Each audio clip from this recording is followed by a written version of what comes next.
युद्धोत्तर महाभारत शांति पर्व अध्याय 121 दंड का स्वरूप, नाम, लक्षण, प्रभाव और प्रयोग। दंड का महत्व। युधिष्ठिर ने भीष्म से प्रश्न किया कि दंड क्या है, उसका स्वरूप कैसा है, उसकी उत्पत्ति किससे हुई है और उसका प्रभाव किस प्रकार संसार में व्याप्त रहता है। भीष्म ने उत्तर दिया कि संपूर्ण जगत दंड पर आधारित है। देवता, असुर, मनुष्य, यक्ष, राक्षस, पिशाच, पशु पक्षी सभी के लिए दंड ही कल्याणकारी साधन है। संसार का समस्त व्यवहार दंड पर ही निर्भर है। दंड और धर्म।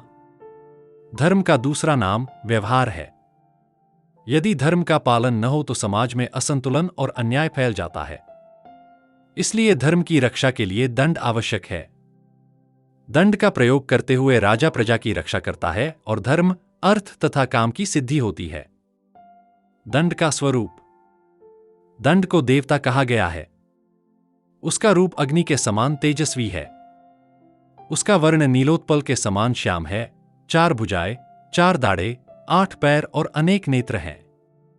उसके कान शंकु जैसे हैं और शरीर पर व्याघ्र चर्म है। उसका मुख ताम्रवर्ण है, उसमें 2 जिह्वाएं हैं और सिर पर जटा है। वह खड्ग, धनुष, गदा, शक्ति, त्रिशूल, मुद्गर, बाण, मुसल, परशु, चक्र, पाश, दंड आदि सभी अस्त्र शस्त्रों के रूप में जगत में विचरता है। वही अपराधियों को भेदता, छेदता, काटता और दंडित करता है। दंड के नाम। दंड को असी, विशन, धर्म, तीक्ष्णवर्मा, दुराधर, श्रीगर्भ, विजय, शास्ता, व्यवहार, सनातन, शास्त्र, ब्राह्मण, मंत्र, धर्मपाल, अक्षर, देव, सत्यग, नित्यग, अग्रज, असंग, रुद्रतने, मनु, ज्येष्ठ और शिवंकर आदि नामों से जाना जाता है। दंड को भगवान विष्णु, नारायण और महापुरुष भी कहा गया है। दंड और दंडनीति। दंडनीति को ब्रह्मा जी की कन्या कहा गया है। लक्ष्मी, वृत्ति, सरस्वती तथा जगद्धात्री भी उसी के रूप माने गए हैं। इससे स्पष्ट है कि दंडनीति ही जगत की पालक है। दंड की बहुरूपता। दंड के अनेक रूप बताए गए हैं। अर्थ और अनर्थ, सुख और दुहक, धर्म और अधर्म, बल और अबल, दौर्भाग्य और सौभाग्य, पुण्य और पाप, गुण और अवगुण, काम और अकाम, ऋतु और मास, दिन और रात, क्षण, प्रमाद और अप्रमाद, हर्ष और क्रोध, शम और दम, दैव और पुरुषार्थ, बंध और मोक्ष, भय और अभय, हिंसा और अहिंसा, तप और यज्ञ, संयम और विष आदि, मध्य और अंत, कार्य और अकार्य, नीति और अनीति, शक्ति और अशक्ति, मान और स्तंभ, व्यय और अव्यय, विनय और विसर्ग, काल और अकाल, असत्य और सत्य, श्रद्धा और अश्रद्धा, क्लीपता और व्यवसाय, लाभ और अलाभ, जय और पराजय, तीक्ष्णता और मृदुता, मृत्यु और अमृत, विरोध और अविरोध, अपात्रता और पात्रता, हरि, संपत्ति और विपत्ति, तेज, कर्म, पांडित्य, वाणी की शक्ति और तत्व बुद्धि। इसी प्रकार संसार में जितने भी भाव और स्थिति हैं, सब दंड के ही रूप माने गए हैं। दंड ही सबका नियामक है। दंड के अनेक रूप अशक्ति, मान, स्तब्धता, व्यय अव्यय, विनय, दान, कालकाल, सत्य सत्य, ज्ञान, श्रद्धा अश्रद्धा, अकर्मण्यता, उद्योग, लाभानि, जय पराजय, तीक्ष्णता, मृदुता, मृत्यु, आना जाना, विरोध विरोध, कर्तव्य कर्तव्य, सबलता निर्बलता, असूया अनसूया, धर्म धर्म, लज्जा अलज्जा, संपत्ति विपत्ति, स्थान, तेज, कर्म, पांडित्य, वाक्शक्ति तथा तत्वबोध, ये सब दंड के ही अनेक नाम और रूप हैं। इस प्रकार इस जगत में दंड के बहुत से रूप हैं।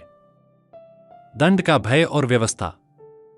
यदि संसार में दंड की व्यवस्था न होती तो सब लोग एक दूसरे को नष्ट कर डालते। दंड के भय से ही मनुष्य आपस में मारकाट नहीं मचाते। दंड से सुरक्षित रहकर ही प्रजा अपने राजा को प्रतिदिन धन धान्य से संपन्न करती है। इसलिए दंड ही सबको आश्रय देने वाला है। दंड और धर्म का आधार। दंड ही इस लोक को सत्य में स्थापित करता है। सत्य में धर्म स्थित है और धर्म ब्राह्मणों में प्रतिष्ठित है। धर्मयुक्त श्रेष्ठ ब्राह्मण वेदों का स्वाध्याय करते हैं। वेदों से यज्ञ प्रकट होता है और यज्ञ देवताओं को तृप्त करता है। देवता इंद्र से प्रार्थना करते हैं और इंद्र वर्षा करके प्रजा को अन्न देता है। प्राणियों के प्राण अन्न पर टिके हैं। इस प्रकार दंड से ही प्रजा की स्थिति बनी रहती है और वही उनकी रक्षा के लिए सदा जागृत रहता है। दंड और क्षत्रियत्व। इस प्रकार रक्षारूपी प्रयोजन सिद्ध करने वाला दंड क्षत्रिय भाव को प्राप्त हुआ है। वह अविनाशी है और सदा सावधान रहकर प्रजाओं की रक्षा करता है। ईश्वर, पुरुष, प्राण, सत्व, चित्त, प्रजापति, भूतात्मा तथा जीव, इन 8 नामों से दंड को ही पुकारा गया है। दंड का ऐश्वर्य और बल। ईश्वर ने राजाओं को दंडनीति तथा अपना ऐश्वर्य प्रदान किया है। राजा का बल 2 प्रकार का होता है, प्राकृतिक और आहार्य। प्राकृतिक बल कुल, प्रचुर धन, मंत्री और बुद्धि। आहार्य बल हाथी, घोड़े, रथ, पैदल सेना, नौका, बेगार, प्रजा और भेड़ आदि पशु। इसके अतिरिक्त रथी, हाथी पर सवार योद्धा, घुड़सवार, पैदल, मंत्री, वैद्य, भिक्षुक, वकील, ज्योतिषी, कोष, मित्र, धान्य और अन्य सामग्री, ये सब राज्य के अंग हैं। 7 प्रकृतियां, स्वामी, अमात्य, सुहृद, कोष, राष्ट्र, दुर्ग और सेना, और 8 अंगों वाला बल, ये सब राज्य का शरीर हैं। इनमें दंड ही प्रधान अंग है, क्योंकि वही सबकी उत्पत्ति का कारण है। दंड और धर्म का संबंध। ईश्वर ने धर्म रक्षा के लिए क्षत्रिय के हाथ में दंड सौंपा है। यही दंड राजाओं का परम धर्म है। ब्रह्माजी ने भी लोकरक्षा और धर्म स्थापन के लिए दंड का विधान किया। दंड के प्रकार। दंड 3 प्रकार का है। भर्तृप्रत्यय लक्षण दंड, राजा अथवा विचारक के विश्वास पर आधारित। वेद प्रत्यय दंड, वेद में निर्दिष्ट अपराधों के अनुसार। मौल दंड, कुलाचार भंग करने वालों के लिए। इन सभी में शास्त्रोक्त दंड ही मान्य है। दंड और वेद। भर्तृप्रत्यय लक्षण दंड राजा पर अवलंबित है, क्योंकि वही उसका धारक है।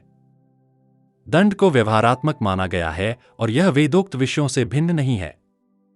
वेद से धर्म उत्पन्न है और धर्म ही अपने गुण को प्रकट करता है। इस प्रकार धर्म के अनुसार ही धर्म विश्वास मूलक दंड का विधान हुआ है। दंड का विश्वधारण।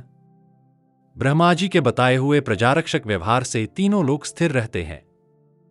दंड ही सनातन व्यवहार है और वही वेद है। वेद ही धर्म है और धर्म ही सत्पुरुषों का सन्मार्ग है।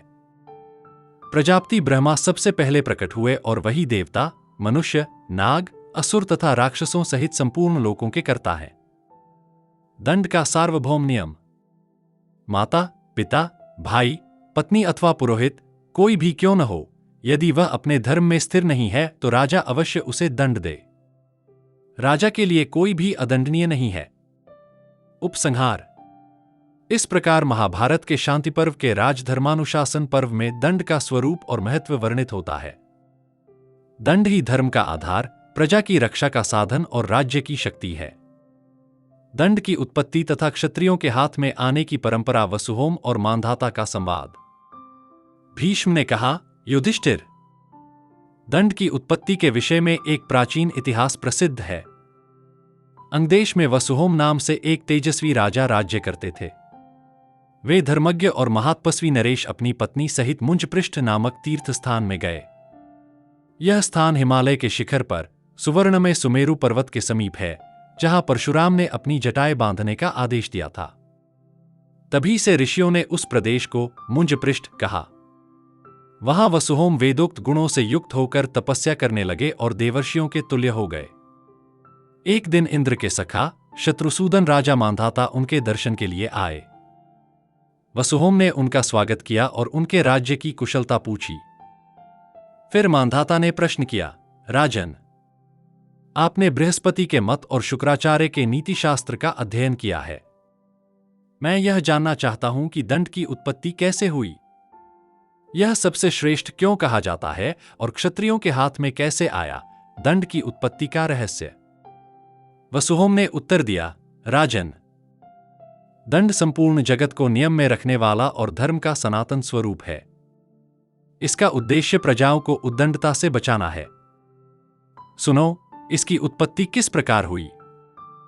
सर्वलोक पितामह ब्रह्मा यज्ञ करना चाहते थे, परंतु उन्हें योग्य ऋत्विज नहीं मिला। तब उन्होंने एक गर्भ अपने मस्तक पर सहस्र वर्षों तक धारण किया। समय पूरा होने पर छींक से वह गर्भ नीचे गिरा और क्षुप नामक प्रजापति उत्पन्न हुए। वे ही ब्रह्माजी के यज्ञ में ऋत्विज बने। यज्ञ प्रारंभ होते ही दंड अंतर्धान हो गया। दंड लुप्त होते ही प्रजा में वर्णसंकर फैल गया। कर्तव्य कर्तव्य, भक्ष्य भक्ष्य और पेय पेय का भेद मिट गया।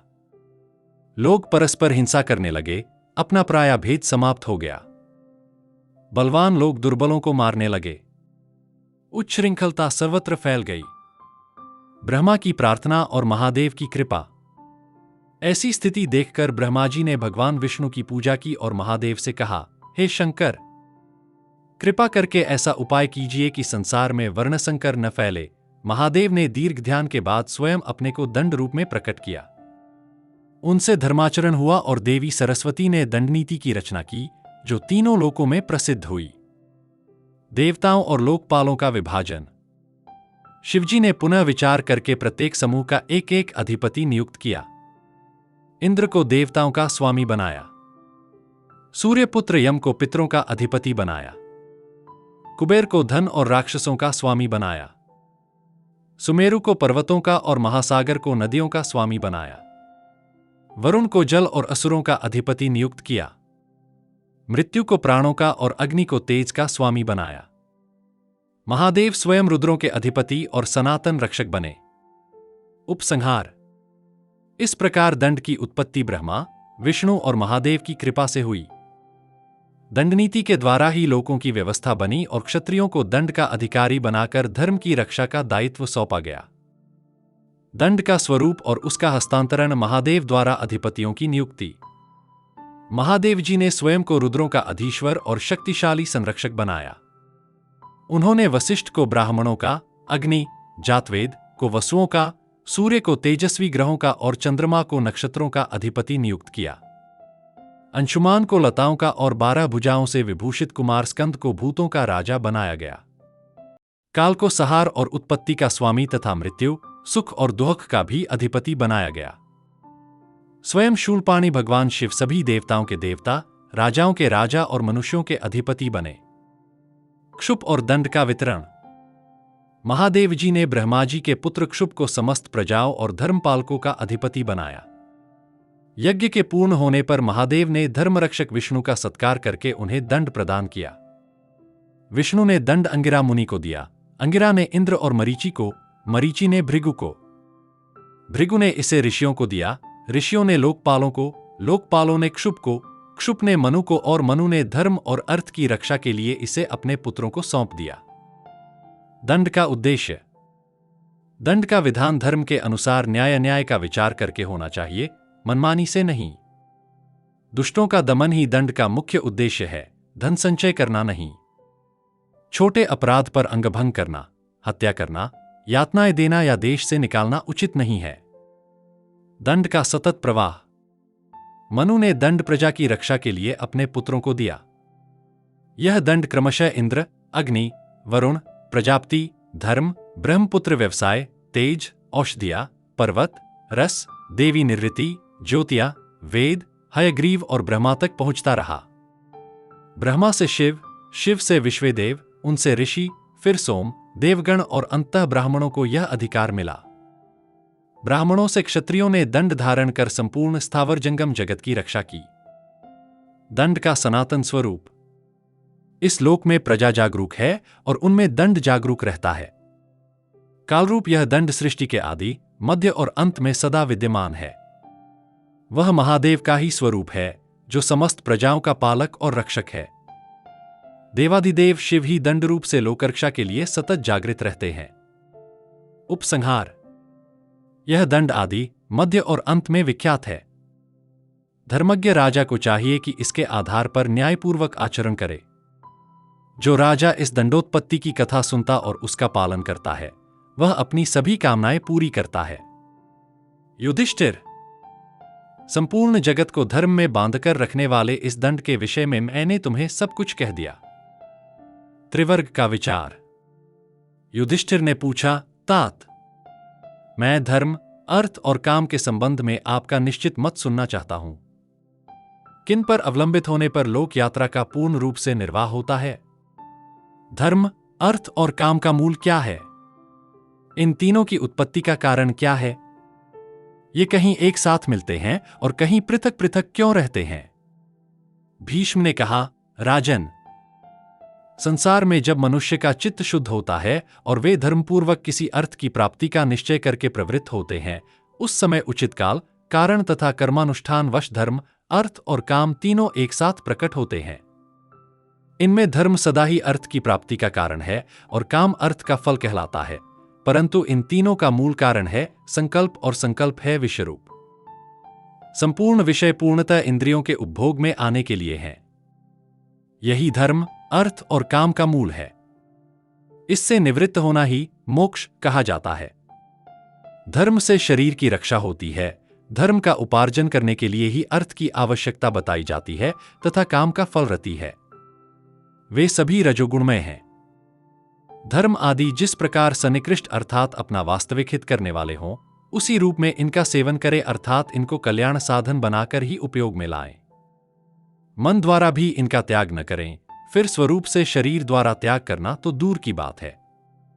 केवल तप अथवा विचार द्वारा ही उनसे अपने को मुक्त रखें अर्थात आसक्ति और फल का त्याग करके ही इन सब धर्म, अर्थ और काम का सेवन करना चाहिए।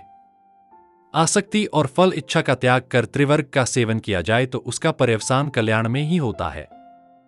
यदि मनुष्य इसे प्राप्त कर सके तो बड़ी सौभाग्य की बात है। इसके सिवा कभी दूसरे उपाय भी अर्थ के साधक हो जाते हैं और कभी अर्थ साधक कर्म भी विपरीत फल देने वाला हो जाता है। कभी धन पाकर भी मनुष्य अनर्थकारी कर्मों में प्रवृत्त हो जाता है और धन से भिन्न जो अन्य साधन हैं वे धर्म में सहायक हो जाते हैं। अतः धर्म से धन होता है और धन से धर्म, इस मान्यता के विषय में अज्ञानमयी निकृष्ट बुद्धि से मोहित हुआ मूढ़ मानव विश्वास नहीं रखता। इस कारण उसे दोनों का फल सुलभ नहीं होता। फल की इच्छा धर्म का मल है, संग्रहित करके रखना अर्थ का मल है और अमोद प्रमोद काम का मल है, परंतु यह त्रिवर्ग यदि अपने दोषों से रहित हो तो कल्याणकारक होता है। इस विषय में जानकार लोग राजा अंगरिष्ठ और कामंदक मुनि के संवाद रूप प्राचीन इतिहास सुनाया करते हैं। पाप के कारण पदच्युत हुए राजा का पुनरुत्थान एक समय की बात है। कामंदक ऋषि अपने आश्रम में बैठे थे। उन्हें प्रणाम करके राजा अंगरिष्ठ ने प्रश्न के उपयुक्त समय देखकर पूछा, महर्षि, यदि कोई राजा काम और मोह के वशीभूत होकर पाप कर बैठे किंतु फिर उसे पश्चाताप होने लगे तो उसके उस पाप को दूर करने के लिए कौन सा प्रायश्चित है? कामंदक ने कहा, राजन, जो धर्म और अर्थ का परित्याग करके केवल काम का ही सेवन करता है, उन दोनों के त्याग से उसकी बुद्धि नष्ट हो जाती है। बुद्धि का नाश ही मोह है। वह धर्म और अर्थ दोनों का विनाश करने वाला है। इससे मनुष्य में नास्तिकता आती है और वह दुराचारी हो जाता है। जब राजा दुष्टों और दुराचारियों को दंड देकर काबू में नहीं करता है, तब सारी प्रजा घर में रहने वाले सर्प की भांति उस राजा से उद्विग्न हो उठती है। उस दशा में प्रजा उसका साथ नहीं देती। साधु और ब्राह्मण भी उसका अनुसरण नहीं करते। फिर तो उसका जीवन खतरे में पड़ जाता है और अंततः वह प्रजा के ही हाथों मारा भी जाता है। वह अपने पद से भ्रष्ट और अपमानित होकर दुखमय जीवन बिताता है। यदि पदभ्रष्ट होकर भी वह जीवित है तो वह जीवन भी स्पष्ट रूप में मरण ही है। इस अवस्था में आचार्यगण उसके लिए यह कर्तव्य बतलाते हैं कि वह अपने पापों की निंदा करे, वेदों का निरंतर स्वाध्याय करे और ब्राह्मणों का सत्कार करे। धर्म आचरण में विशेष मन लगावे, उत्तम कुल में विवाह करे, उदार एवं क्षमाशील ब्राह्मणों की सेवा में रहे। वह जल में खड़ा होकर गायत्री का जप करे, सदा प्रसन्न रहे। पापियों को राज्य से बाहर निकालकर धर्मात्मा पुरुषों का संग करे। मीठी वाणी तथा उत्तम कर्म के द्वारा सबको प्रसन्न रखे। दूसरों के गुणों का बखान करे और सबसे यही कहे, मैं आपका ही हूं, आप मुझे अपना ही समझें। जो राजा इस प्रकार अपना आचरण बना लेता है वह शीघ्र ही निष्पाप होकर सबके सम्मान का पात्र बन जाता है। वह अपने कठिन से कठिन पापों को भी शांत, नष्ट कर देता है, इसमें संशय नहीं है। इस प्रकार महाभारत का यह अध्याय समाप्त हुआ। महाभारत, भारत का गौरवशाली इतिहास। हम कथा सुनाते पांडव सकल महान की, यह महाभारत है पुण्य कथा श्री भगवान की। जम्बू दीपे भरतखंडे आर्यावर्ते भारतवर्षे, एक नगरी है विख्यात हस्तिनापुर नाम की। यह जन्मभूमि है पांडव सकल महान की। यह महाभारत है पुण्य कथा श्री भगवान की।